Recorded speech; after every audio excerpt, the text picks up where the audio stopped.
રસ મસા કોટ હા. કોઈ પણ જાતની તકલીફ હોય તો એ નળેલા મરચાની બાધા માણસો રાખે. તો hey guys, good morning, welcome to my new blog. આપણે જવાના છીએ એક મંદિરે દર્શન કરવા, અને ત્યાં એ મંદિરે આપણે દૂધ ચડાવવા જવાના છીએ. ને કયું મંદિરે છે અને અમે ક્યાં જવાના છીએ તો એ તમારે જોવું હોય તો આપણા વ્લોગમાં કન્ટિન્યુ તમે બન્યા રહેજો, તો તમને ખ્યાલ આવી જશે કે આપણે કયા મંદિરે જવાના છીએ. તો ચાલો આપણે જઈએ. હવે સંપકભાઈ કાંઈક અમારા વિશે કહેવા માંગે છે. કેવો સંપકભાઈ? યુવરાજભાઈને સપોર્ટ કરો, લાઈક કરો, શેર કરો અને સબસ્ક્રાઇબ કરતા ના ભાઈ બહુ સારા માણસ છે ને મસ્ત વિડીયો બનાવે છે. ગાડીમાં ગેસ પૂરો થઈ ગયો છે, તો ગાડીમાં અત્યારે તો પેલા ગેસ પુરાઈ નાખ્યું.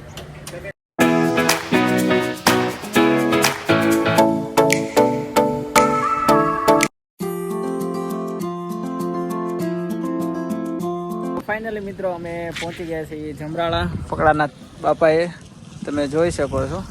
તો ચાલો હું તમને દર્શન કરાવું ફકડાનાથ બાપાના.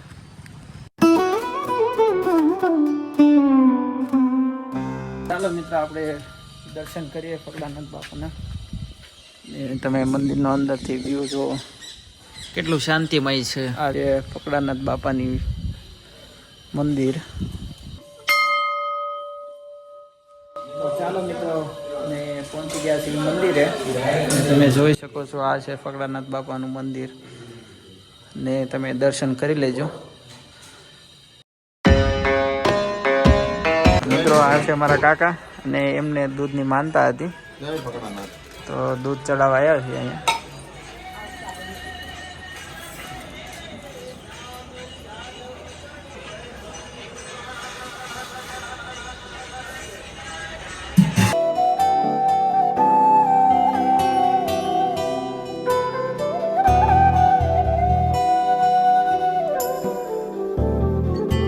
અત્યારે અમે જઈએ છીએ હવે ચા પીવા, અને ફકડાનાથ બાપાના દર્શન કરવા આવો એટલે અહીંયા તમારે ચા તો જરૂર પીવી પડે, કેમ કે અહીંયા બાપાની પ્રસાદી કહેવાય. એ રીતે અહીંયા પ્રસાદીમાં ચા મળે છે, એટલે તમે અહીંયા આવો એટલે ચા તો જરૂર પીજો ફકડાનાથ બાપાની.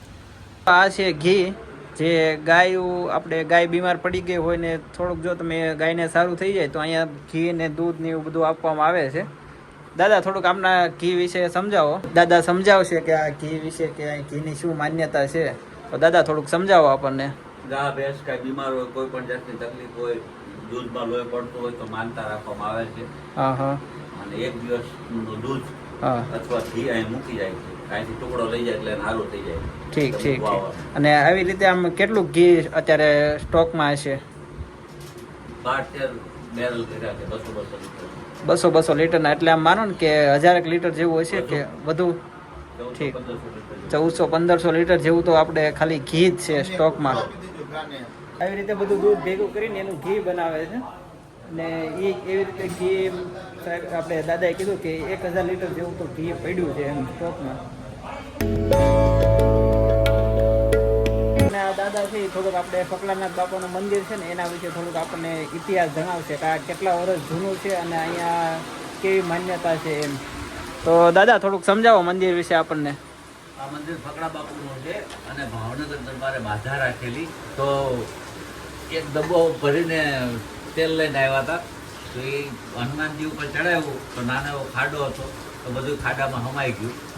તો હારે પ્રધાન હતા એ કે આ ખાડાઓમાં કાંઈ ઘેટે પાઇપ ફિટ કરેલી હશે, નકર આ ખાડામાં એટલું બધું તેલ હમાય નહીં.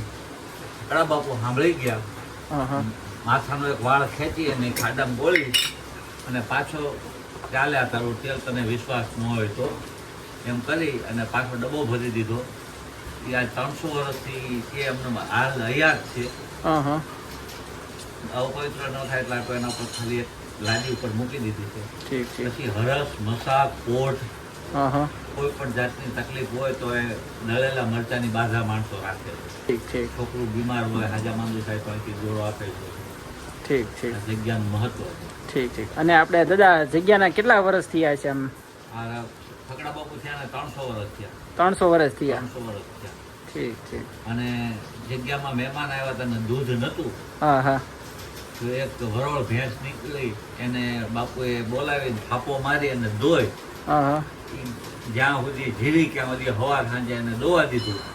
અને એને સમાધિ લીધી એના નામ ઉપર આ ટુકડો હાલે છે. દાદાએ આપણે સમજાય કે ફકડાનાથ દાદાના મંદિરમાં આપણે એક લાદીનો ટુકડો છે, એની નીચે તેલ છે, પણ આપણને તો અહીંયા કંઈ દેખાતું નથી.